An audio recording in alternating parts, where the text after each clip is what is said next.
से अनुरोध करूंगा सभी अपने स्थान पे खड़े हो जाएं। दिवंगत हमारे साथीगण के लिए 2 मिनट हम मौन रखेंगे।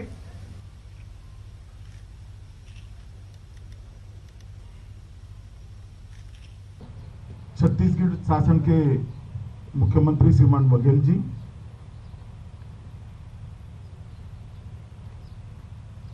DIB Shri Arvind Kumar ji, Shri Vijay Kumar ji, DG CRPF, DG Awasthi ji, और आज मुझे भी गर्व हो रहा है जिन्होंने इतनी बहादुरी के साथ ये ऑपरेशन के अंदर घंटों तक लड़ाई लड़कर जिनके साथ लड़ाई थी इनके दांत खट्टे किए, ऐसे सीआरपीएफ और कोबरा फोर्स के सभी जवान भाइयों। सबसे पहले तो ये ऑपरेशन के अंदर हमारे कुछ साथी शहीद हुए हैं। छत्तीसगढ़ पुलिस के, सीआरपीएफ के, कोबरा फोर्स के, वो सभी को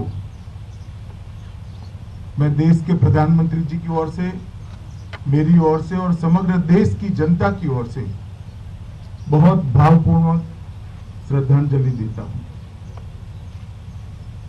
उन्होंने अपने जीवन का सर्वस्व इस देश के लिए, इस देश के विकास के लिए, इस देश की शांति के लिए त्यागा है, बलिदान दिया है। उनके सर्वोच्च बलिदान को ये देश कभी भुला नहीं सकता। जो लोग गए हैं इनके परिवारों के प्रति भी पूरे देश की सहानुभूति है। पूरा देश चट्टान की तरह इनके साथ खड़ा है।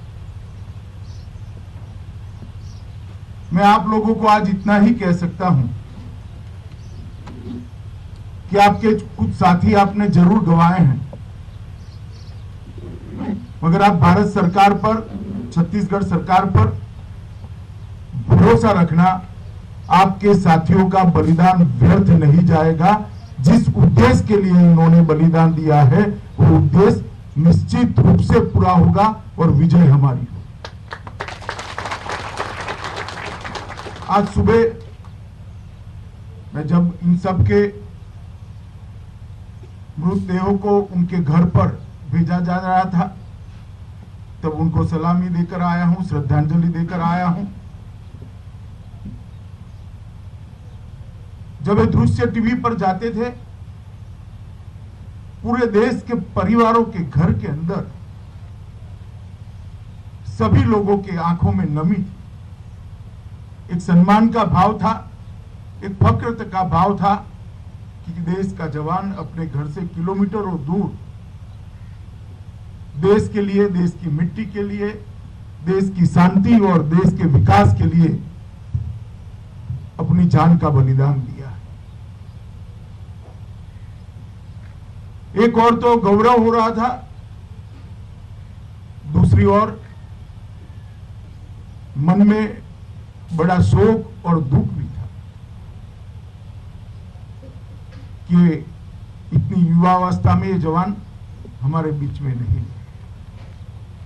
आज मैं उसी टीम के साथ बैठा हूं जो टीम ये लड़ाई लड़कर आई। आपने मुझे बताया, मेरी ब्रीफिंग भी हुई वहां पर, घंटों तक इतनी विषम परिस्थिति में आपने बहादुरी के साथ ये लड़ाई को लड़ा है। पूरा देश आप पर गर्व कर रहा है। कुछ क्षति हमारी जरूर हुई, मगर जिनके खिलाफ हमारा ऑपरेशन था, जिनके खिलाफ लड़ाई थी, उनकी भी क्षति हुई। और हमें ये नहीं भूलना चाहिए कि कुछ साल पहले वहां पहुंचना भी दिक्कत थी। उनके घर में जाकर, उनके घर तक पहुंचकर हमने लड़ाई लड़ी है और हम बहादुरी के साथ लड़े। आप सबकी बहादुरी के कारण ही 4 साढ़े 4 घंटे तक मुठभेड़ चली, उनका भी भारी नुकसान हुआ है, हमारा भी नुकसान है। परंतु ये लड़ाई है, ये लड़ाई को हमने अंजाम तक पहुंचाना है।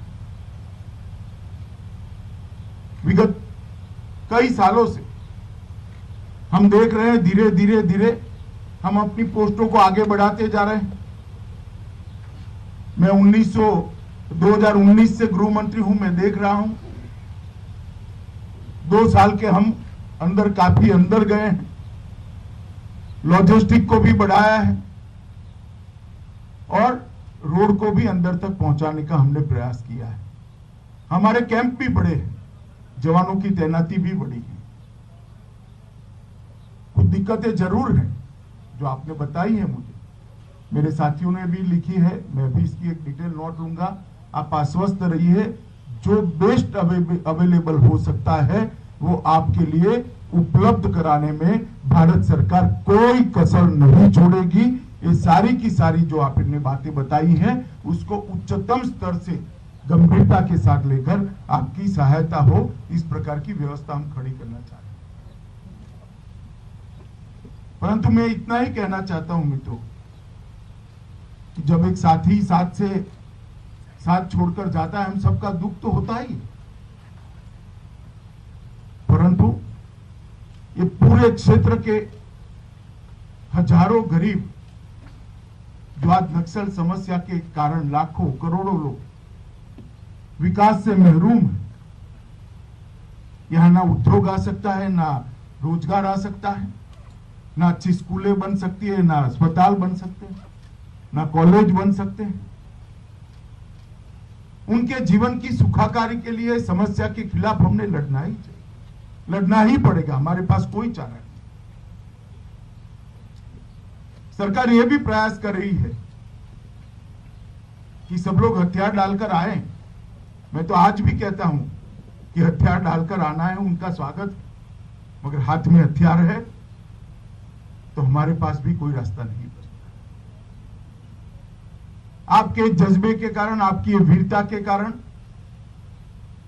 और विषम परिस्थिति में संघर्ष करने के आपके एक स्वभाव के कारण आज देश में नक्सल समस्या काफी मात्रा में कम हुई है।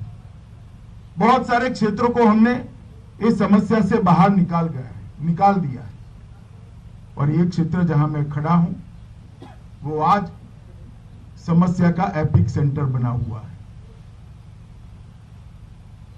और ये क्षेत्र में आपकी तैनाती है तो आपकी एक विशेष जिम्मेदारी है कि लड़ाई अपने अंतिम चरण में पहुंची है, उस वक्त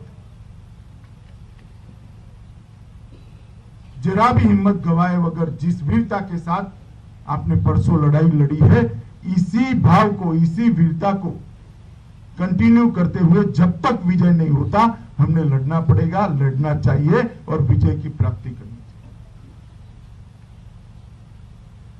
अन्य राज्यों से कोऑर्डिनेशन, स्टेट गवर्नमेंट का कोऑर्डिनेशन अच्छा ही है, ये सारी चर्चा भी हुई है, कार्य योजना भी बनी, मगर लड़ाई होती है तो क्षति भी होती है और जब साथी जाता है दुख भी होता है। ये दुख जितना आपको है उतना ही हमें भी है, परंतु लड़ाई को हम रोक नहीं सकते।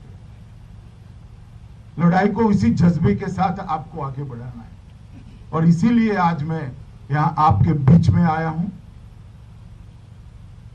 जब से मैं सुना, मैं आसाम था, मेरे सारे कार्यक्रम रद्द कर मैं कल शाम को दिल्ली पहुंचा, दिल्ली जाके रिव्यू किया और आज बड़े सवेरे से यही क्षेत्र में हूं जहां ये समस्या है। मैं आज यहां पर देश के प्रधानमंत्री जी का भी संदेश लेकर आपके लिए आया हूं।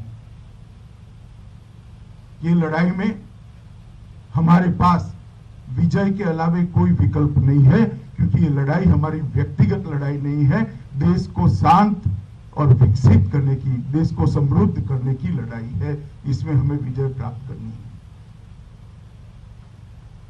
और यहां पर आज आप लोगों को सुना भी, आपके साथ चर्चा भी करी, आपके अफसरों के साथ भी सुबह काफी डिटेल चर्चा हुई है, आपके साथ भोजन भी रखा है मैं चाहूंगा कि जहां आप भोजन करें वहीं खड़ा रहकर मैं आपके साथ भोजन करूं। भोजन करते करते भी मैं आपके साथ बात करूंगा, मगर इतना भरोसा जरूर रखना कि भारत सरकार संवेदना के साथ आपकी हर तकलीफ को समझती है और आपकी ये लड़ाई के साथ चट्टान की तरह खड़ी है। आपकी हर जरूरियात को पूरा करने की तैयारी भी है और इच्छा भी है। यहां से जाने के बाद जितनी भी कमियां नजर आएगी, इसको भरने के लिए हम तुरंत ही कार्यवाही करेंगे। मैं आप सभी को फिर से एक बार बहुत बहुत शाबाशी तो नहीं कह सकता, मगर साधुवाद देना चाहता हूं, आपकी वीरता की बुरी बुरी प्रशंसा करना चाहता हूं कि आपने 4-4.5 घंटे तक एक कठिन लड़ाई लड़कर दुश्मन के दांत खट्टे करने का काम किया है और वीरता के साथ आप लड़ाई लड़े हो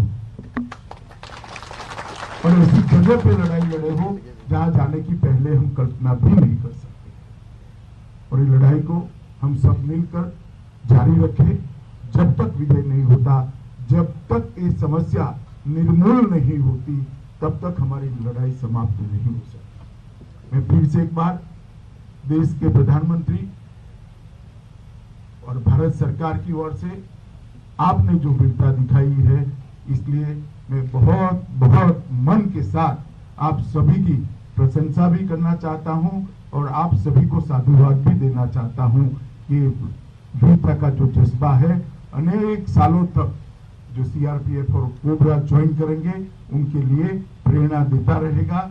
एक गाथा बनेगी और एक गाथा आने वाले दिनों में कई पीढ़ियों तक सीआरपीएफ की लोग याद करेंगे और इससे प्रेरणा लेकर देश के लिए, देश की शांति के लिए, देश के विकास के लिए काम करने की प्रेरणा लेंगे। फिर से एक बार आप सभी को बहुत बहुत साधुवाद देकर मेरी बात को समाप्त करता हूं और जो हमारे साथी शहीद हुए हैं उनको पूरे देश की ओर से एक विनम्रता पूर्वक श्रद्धांजलि देकर। Subscribe to our channel by clicking the subscribe button. Click the bell button and enjoy the latest uploads from our channel.